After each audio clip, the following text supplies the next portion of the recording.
prehistoric predators. Silent, deadly, and one of Africa's most prolific killers. And diver Grant Hulley and his friends are about to swim right into their jaws. I knew this was a dangerous trip, there's no doubt. Anybody that doesn't think that would be foolish. There's nerves amongst all of the guys, but also great excitement. Ready for the big adventure. Diving the Delta is an extraordinary experience if you keep in mind the gauntlet of dangerous animals you might encounter. Something Grant is all too aware of as he goes under for the first time.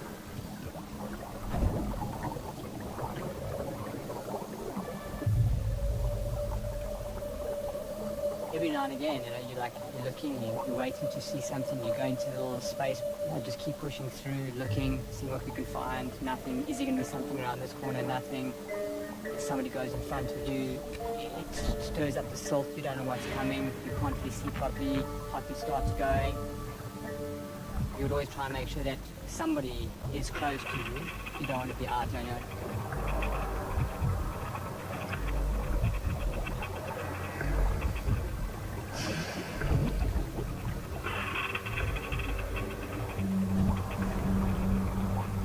Grant's nerve is put to the test when he finally encounters the Delta's deadliest denizen. The first time that I actually lay my eyes on one of these crocodiles, it's insane when you're underwater. You don't know whether to swim away or whether to try and swim closer for a close-up shot. You would think that fight or flight sort of situation would kick in here, but it didn't.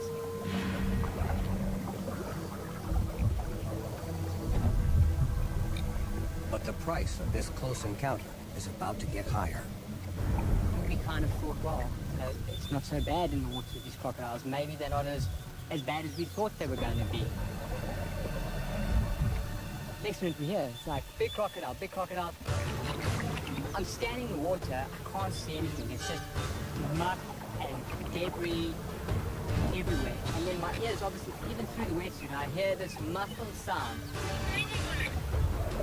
I race down to try and find this crocodile.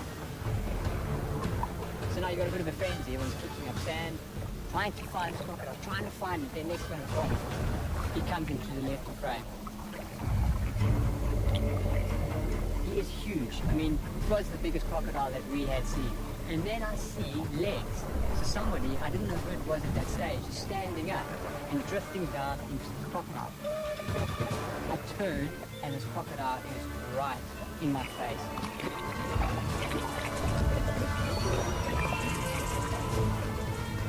Not knowing still what is exactly going on, I pop up.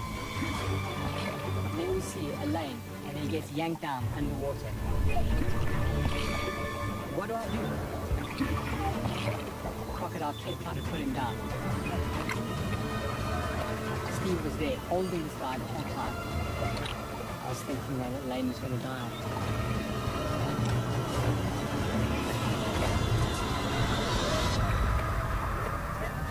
In one bite, the crocodile snaps the bone in the diver's arm. Elaine passes out. Yeah, we can just get the chopper here with the stretch up. It's like an intense shock in a bad break. Elaine is obviously survived and his arm is recovering. But it's a heavy lesson, heavy lesson. You actually don't realize how strong and powerful they are. We were in his space, and he did the only thing that could. The consolation is that no one's dead from it.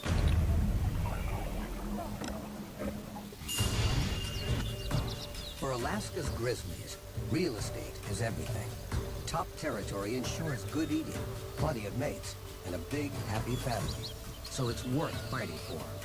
Brad Josephs has his camera rolling, and he gets a front row seat to a turf war. In the bear world, the biggest, strongest, toughest bear will mate with the most females. Large males will come from all over the place to come to this area to look for these females. But not that many single female bears out there. So the males have to be dominant if they're going to reproduce. The need to dominate is built in at birth. Dominant male would have the choicest land. He'd have the most resources and thus the most females, and then the most offspring. So fighting is going to be pretty vicious. What we noticed was 3 large males coming together and eyeing each other from a distance.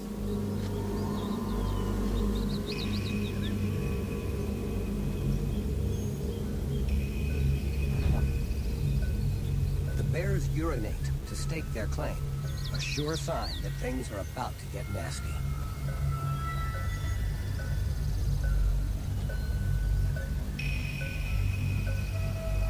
Look at it. Look at him standing up.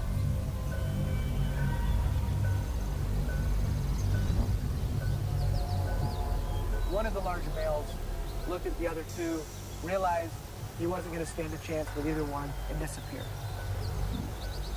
Then just instantaneously, bam, it was on.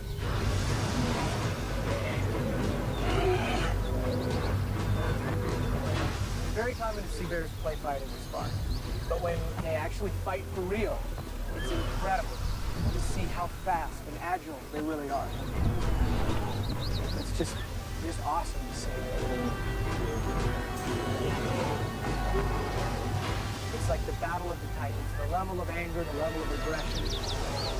So it's a very risky situation. When you get into a fight over a female, it can be sometimes to the death.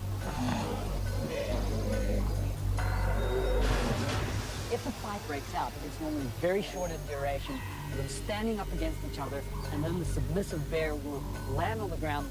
In this case, they stand up and they're clashing against each other. They back off, and no one rolls on their back. The bears reach a stalemate. Neither can win, and neither will submit. Exhaustion triumphs, and both live to fight another day. We were amazingly close to something that it's actually very, very rare to see, and very rare to get on film.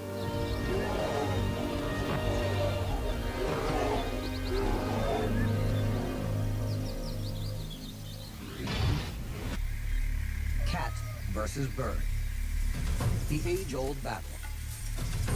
And when the two meet, expect blood, fur, and feather.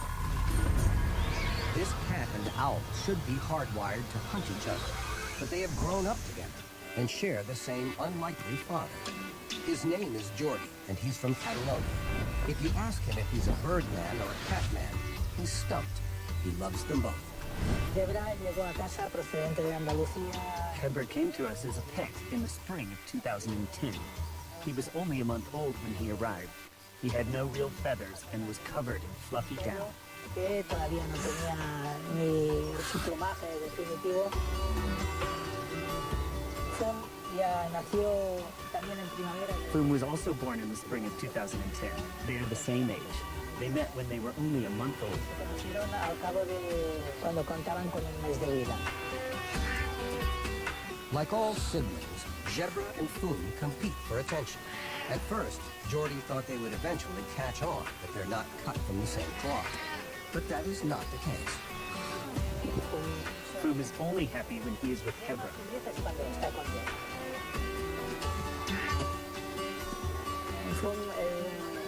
He doesn't get on with his own kind. Además con los gatos del lado oscuro.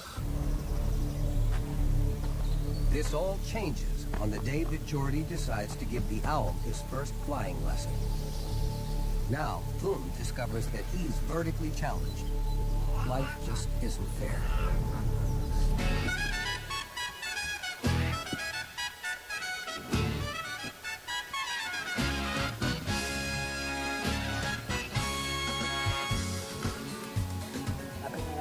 The first time I saw Foom jumping really scared me. I thought he would hurt Hebra. Que podía hacerle daño, ¿no? Jordy's greatest fear is that their natural instincts would kick in. In the claws of any cat, his owl would be dead meat. But despite these deadly odds, their friendship endures.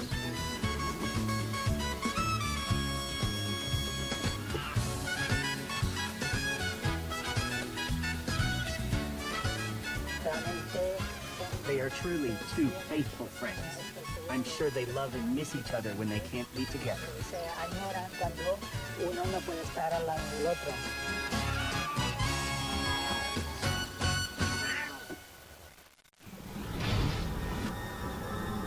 Visibility on this reef off the Mexican coast is poor.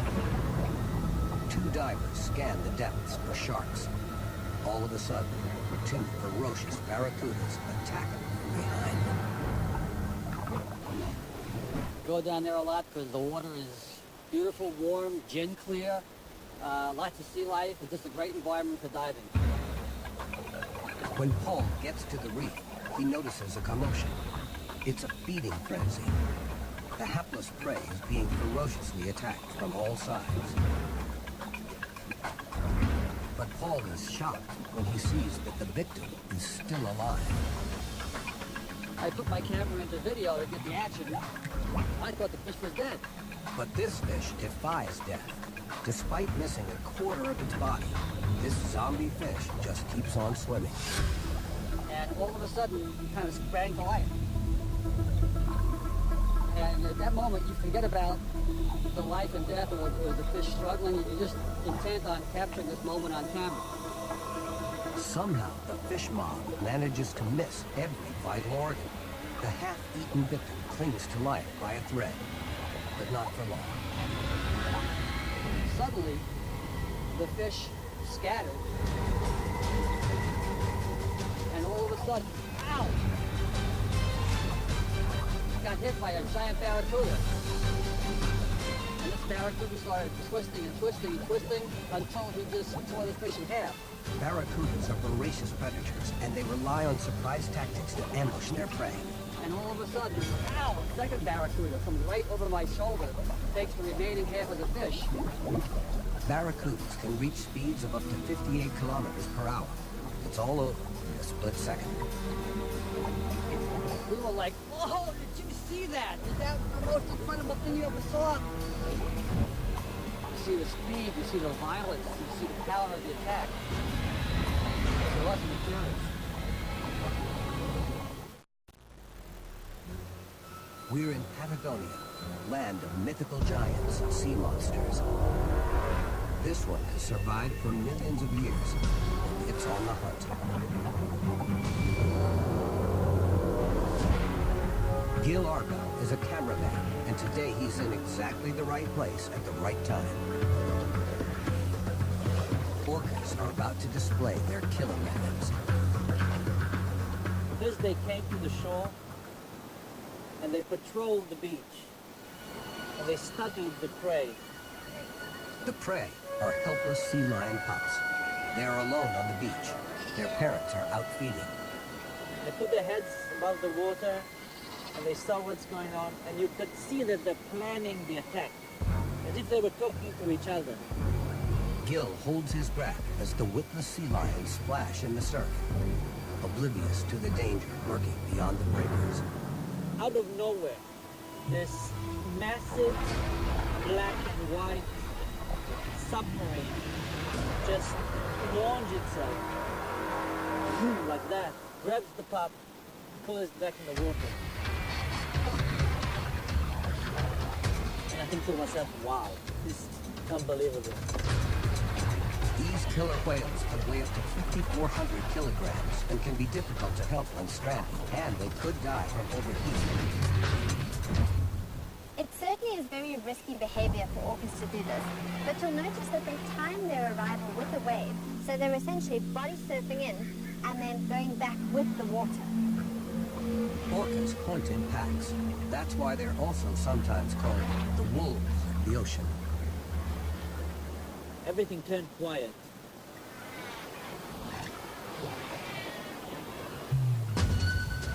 The next orca grabbed another pup, and then another one, and another one. They kept going all day.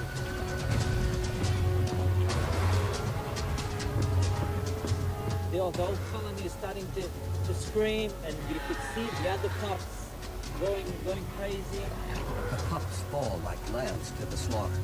With no experience, they have no recourse against the intelligence of the orcas. This is a very learned behavior, and and it's something that is passed on from just a couple of adults who developed it to the younger, the juvenile whales. The orca is the most amazing killing machine I've ever seen.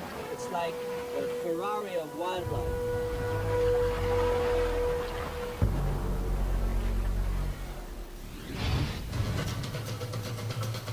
An ancient beast roams the wild hills of Greenland.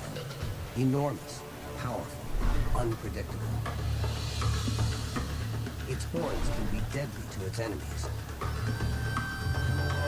Documentary cameraman Anders Biel learns that out here, even the pros can be caught off guard. Everybody tells us don't go too close to the animal because if it's a single male, it's very aggressive. So me and the producer, we walk out to shoot the muskox, and we find one.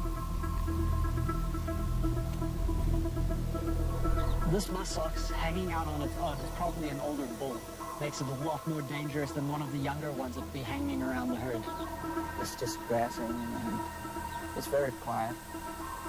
And because of my camera, it's a small camera, so I have to go close to the animal to get the pictures I want. This time, he pushes the boundaries just an inch too far. And then it changes direction and starts walking towards me instead. I think it's coming a little bit too close to me. Then when it's about 3 meters from me, I just stand up, jump, shout, and it stops. This cameraman did exactly the right thing. Had he not stood his ground and shouted at this beast, he would have been a dead man. I just pick up the camera and walk away, looking a little bit behind me a couple of times, and the bull is just standing still. As we return to the base, we tell the people what happened in the mountains, and they just say, "Oh, you are so lucky that you weren't killed." And that's the moment that I realized it was really, really dangerous. In the moment filming the muskox, and while it was attacking me, I didn't realize that the situation was that dangerous.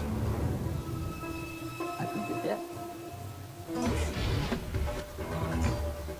In Mala Mala, South Africa, springtime is when new life appears. While on safari, Peter van Beek comes across a gigantic arrival. Shortly after leaving camp, got a call from the guys on the radio saying that the elephant cow had just given birth. We made our way straight there. We were there minutes after it was born. Elephants are the largest land animals on the planet and have one of the longest gestation periods. This mother carried her calf for 22 months. That is more than twice as long as a human pregnancy. And like us, elephants depend on mom to show them the way. They must learn everything. And the first lesson for this newly born calf is how to get up. The mother would, every time it fell down, she'd walk up, she'd nudge it with her front legs, try to get it to stand up again. And you can see he was trying. The second lesson is how to use its trunk. And that's no walk in the park. Our hands are controlled by about 29 muscles.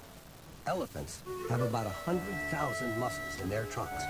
That's a lot to learn for a new baby elephant, and it doesn't come easy on your first day. But he's lucky. He's got a caring family and approximately 10 years to learn how to become big, strong, and independent.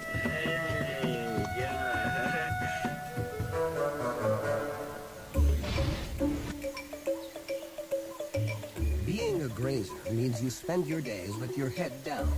And like this duiker, you have to constantly look over your shoulder in case there are bigger predators on the prowl. These guinea fowls have the same problem. To get all the nutrients they need, they keep their eyes glued to the ground. Being in the same camp, so to speak, the duiker and the guinea fowl dine at the same table. And Peter Hugo often eats them both. One morning, I observed the duiker come to eat in the pellets that I feed the guinea fowl. Sometimes the duiker's diet needs to be supplemented with some extra protein. And when the body craves it, even Bambi can turn into a monster.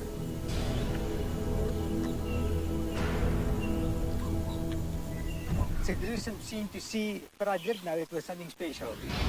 At Shamwari Game Reserve, the peaceful life of the Southern Lion Pride is about to be shaken to the core. Guide Piero Alti captures the violent ambush. The previous lot of lions were there, so I guess I didn't see the lions ahead, so we went there. I came up the hill.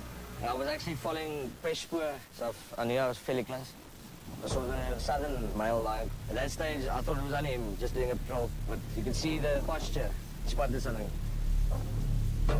At first I thought this big male lion was busy hunting, but then I realized he was creeping up to the rest of the pride. Now, he was very clever because he used the wind to his advantage, creeping up very silently, and being middle of the day, they were obviously sleeping and they didn't hear him coming in at all. They were lying very flat. Fortunately, I could position myself nicely. It all happened right in front of me.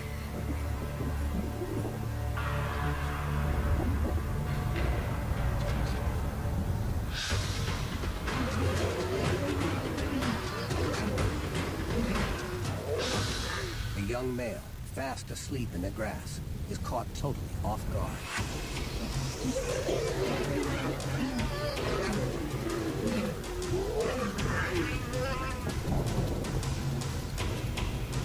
The big male completely surprised the rest of the pride, and there was immediate retaliation from the big female. Now the young males, they slink away immediately. Young male lions usually get kicked out of the pride when they reach about 2.5 years of age. And I think this male lion is facing one of these youngsters away. Their mother ferociously attacked the big man. And they're obviously trying to defend their young. The male's mane is obviously what protects him from these gashes coming from the female. And you can just see fur flying all over the place. When young males get chased out of the pride like this, they become semi-nomadic. They will avoid big males until they are ready to take over a pride of their own. This is quite amazing because I've guided for 4 years and I've never seen anything like that. Most people wouldn't volunteer to reach into the jaws of a shark.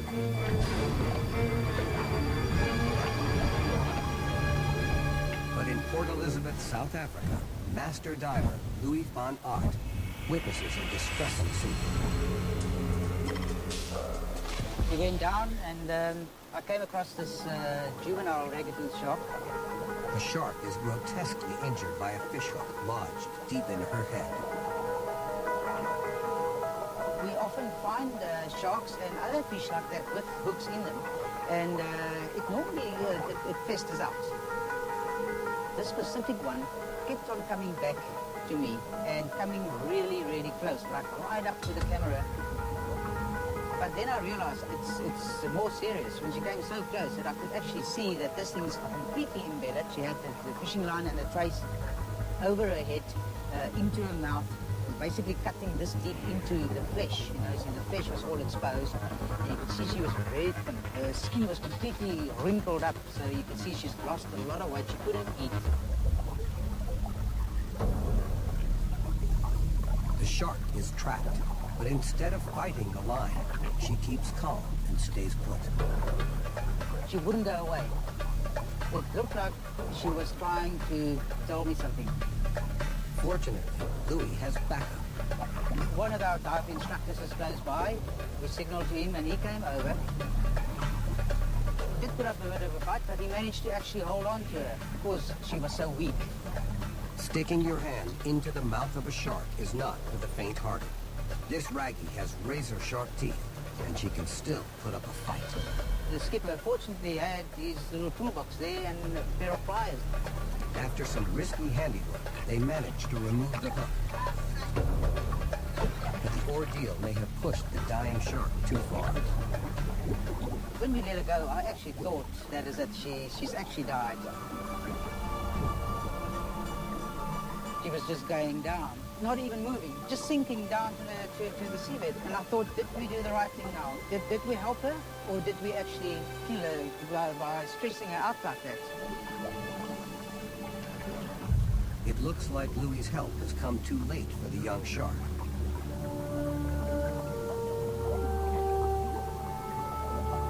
of all the fish in the sea, sharks are the ultimate survivors. 2 weeks later, the divers saw it. We were ecstatic about it. The wound was healed, but a very distinct white line over the head. It was unbelievable joy, you know, knowing that we've done the right thing. We named her then Scarlet, and still today we keep on seeing her. If we didn't find her that day and did something, then she most probably would have died. You don't want to mess with baby warthogs. They may be small, weak, and defenseless, but they have seriously protected moms. These warty ladies are armed with lethal 25-centimeter tusks and fearsome tempers. The gray coat watches as a leopard learns this the hard way.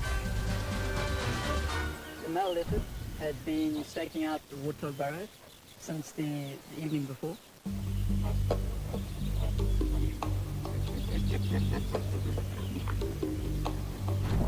Being an experienced warthog hunter, he knew exactly where to position himself and the right moments in the morning when the warthogs would come out of the hole. So we got there just in time.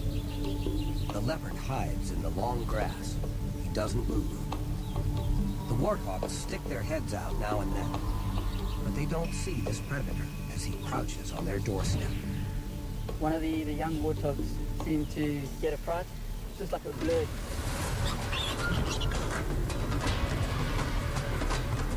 But the warthog mom won't lose her baby without a fight.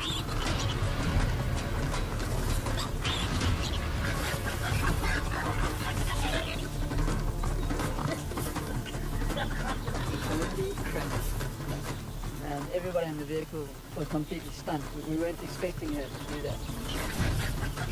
The leopard did let the young warthog go. Even in that split second that the leopard had the warthog, it managed to fatally wound it. Probably broken its back. Mother warthog loses this battle. The piglet is mortally wounded, and the battered leopard gets his prize after all.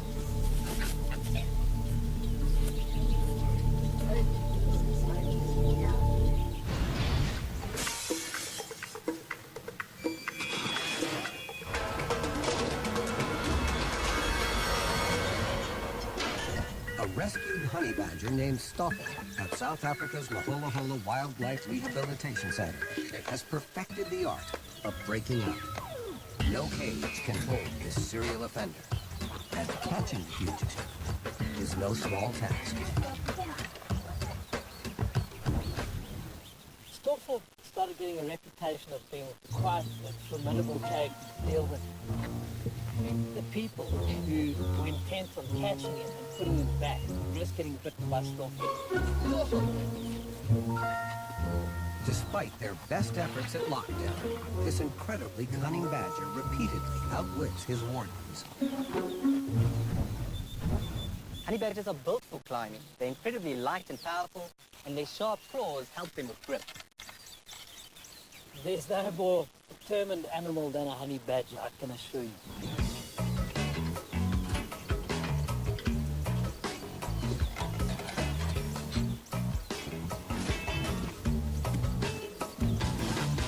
One day one of the student volunteers was cleaning out Stoffel's compound and they left the rake in the compound.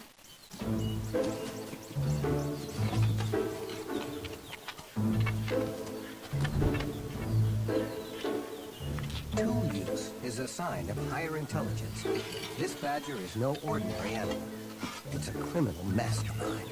If the spade was too hot, he'd drag it to the water and he would stick it in the water and he would cool it down. In the wild, honey badgers are incredibly persistent hunters. They'll go into a bee's nest and endure all those stings until they get to the prize, which is of course the honeycomb. Stoffel's keepers have him under maximum security, but every now and then he still manages to outsmart them. And when he does, things are about to get ugly. Cages can't keep Stoffel in, and locked doors can't keep him out.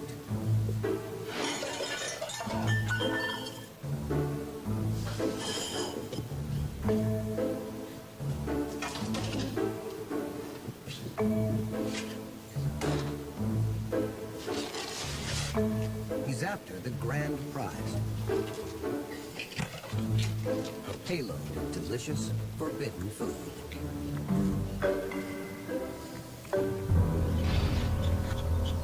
A squirrel's life hangs in the balance. Just a small baby and already facing death. I was in the cricket park with my family. We were sitting around listening to the birds. One sounded very high-pitched. I've never heard it before. So Elise, our family friend, went to go, look around and try and find it. And when she realized it was a squirrel, she just screamed like, "Oh my God, it's a squirrel." Just looked so sad and hopeless. The newborn's life hangs by a thread, and there's no mother in sight. The Dove's family launches a rescue mission. We all got together and we had to think of ideas of what to do to get it down. Leaving the squirrel to its fate is not an option. Plan A is to unhook it as quickly as possible, and they're running out of time. We all thought it was in pain as it was screaming, and suddenly stopped. And we all thought, why has it stopped? Weak twitches would tell them there's still hope, but they need to move fast. Plan B, we thought of driving the car underneath the tree. We're climbing up on top of that.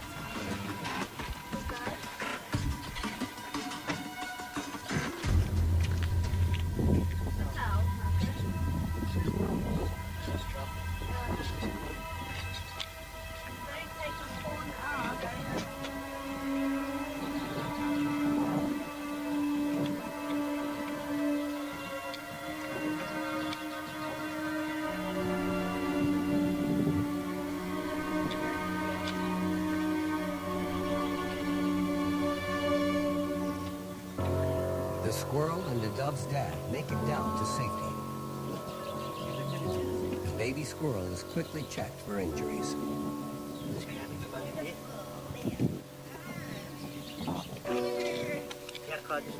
Oh, shame it was stuck in there. We looked at the body, seeing what was wrong with it. We saw at the back of the neck, the blood from the thorn. But at least the injuries weren't too bad. Squirrel now is like a few months old and it's doing so well, it's got its full coat of fur, climbing on trees and playing around, so it's doing very well, thank goodness. First thing we saw was this dark shape coming out of the water from below. Something is rising from the ocean depths. Something enormous. Very strange to see this dark shape coming up. Of course, I thought giant Zambezi shark. But the beast approaching Broderick Whitaker's boat dwarfs the Zambezi shark in comparison.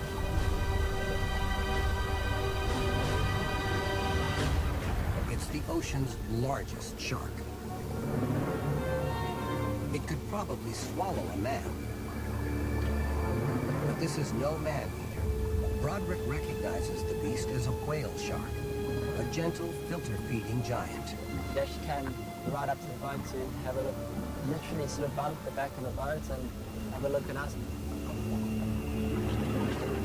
He dives in for a better view, but below the surface, this shark is showing very odd behavior.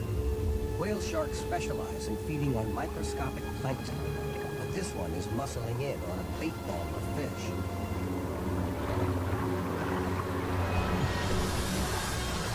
Like a 20-ton vacuum cleaner, the monster shark sucks little fish in by the hundred. He had a plan and when it got within full of vacuum distance, just opened up its mouth and flared its gills.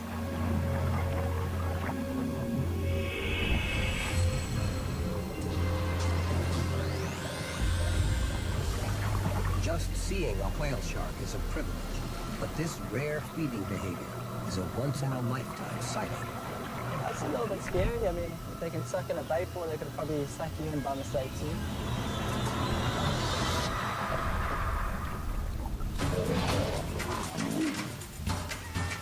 We had always talked about how We really wanted to see a kill on safari. When you go on safari, that's what you really want to see.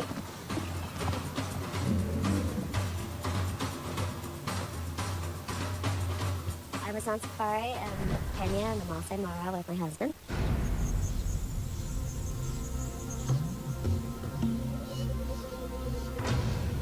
We were on our morning game drive, and our guide actually spotted this male lion, and he was roaring at us kind of fiercely. And as we were sitting there, off in the distance, we saw a little bit of movement. A newly born baby buffalo is separated from the herd.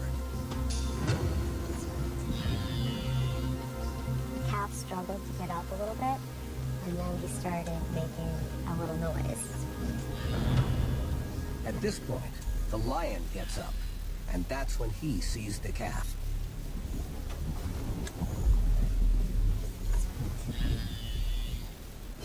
We asked the guide, is there anything that we can do? The guide just simply said, you have to let nature take its course. For the lion, this is easy pickings. And suddenly, Diana is not so sure she wants to see this. Instead, she wants to save it. Kind of felt like, oh my God, it almost seemed to happen in sort of slow motion. It's amazing to see this male actually instinctively going to stalking mode, even though the short grass doesn't cover him completely. The calf has no idea he has only seconds to live. You can see the male lion actually changing his direction. He's in a tree between him and the buffalo calf, and therefore the buffalo calf can't see him approaching.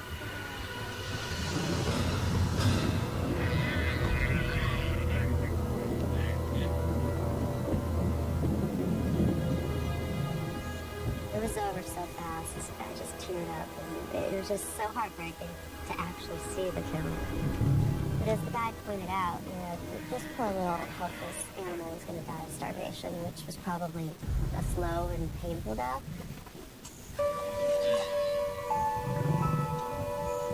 Hits Turtle Bay. Chris Jones goes out to see how the reef had weathered the storm.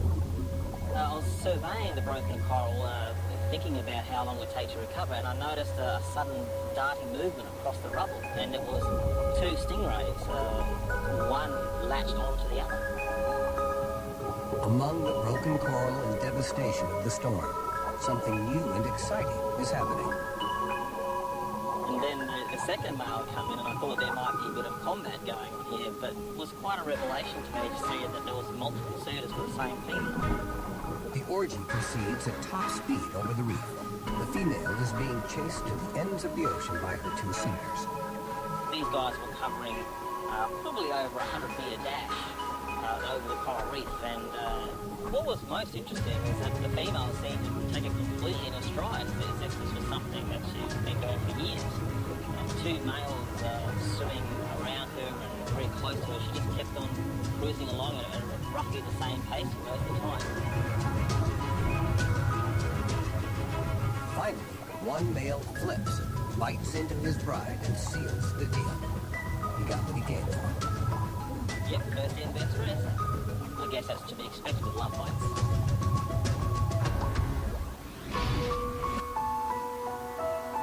Audrey Hagar and her husband Eldad are part-time animal rights vigilantes. When she hears about an animal in need, she races to the rescue, no matter where it takes her. We took the freeway down to South Central LA, to the area where a friend said she'd seen this little dog. It's on the wrong side of town, where animal abuse is rife. This is a place where, yeah, you hear about a lot of shootings, you hear about gang activity. I'm not really sure what this place was. It was kind of wrecked, and it had graffiti. There's a hole in the gate. So Eldad went in, and he told me to be the guard in case she decided to escape. At first, there is no sign of the little dog. I saw Eldad motioning towards me, and I went to the hold of the gate, and he pointed at this heap of trash. had no idea what he was pointing at. I was like, there's nothing there. All of a sudden, I saw something move, and I saw a head just pop up.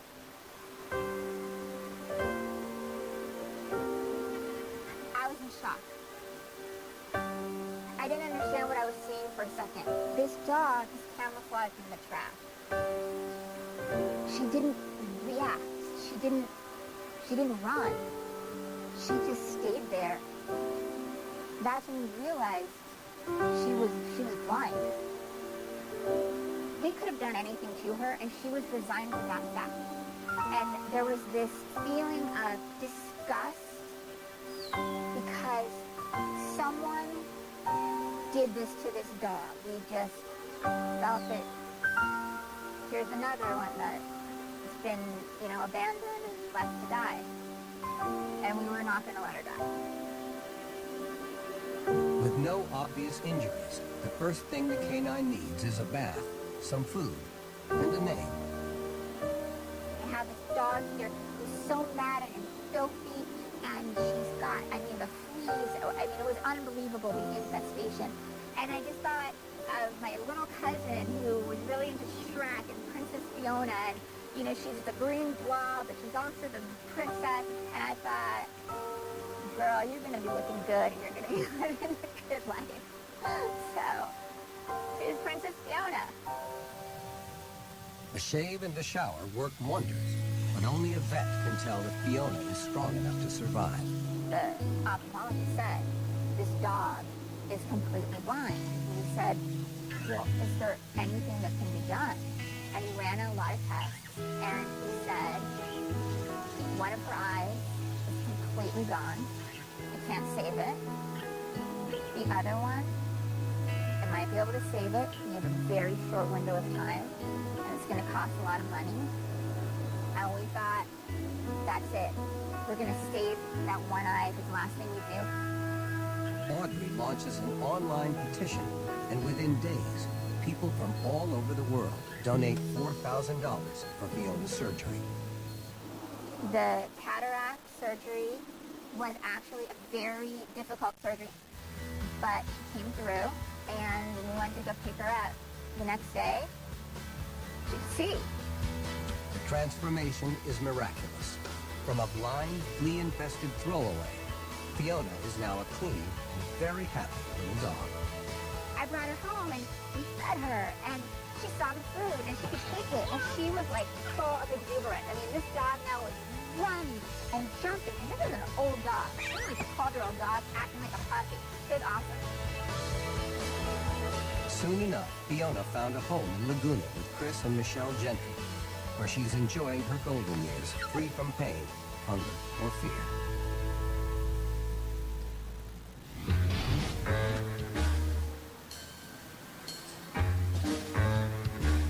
Australia's lorikeets are not drab and dull.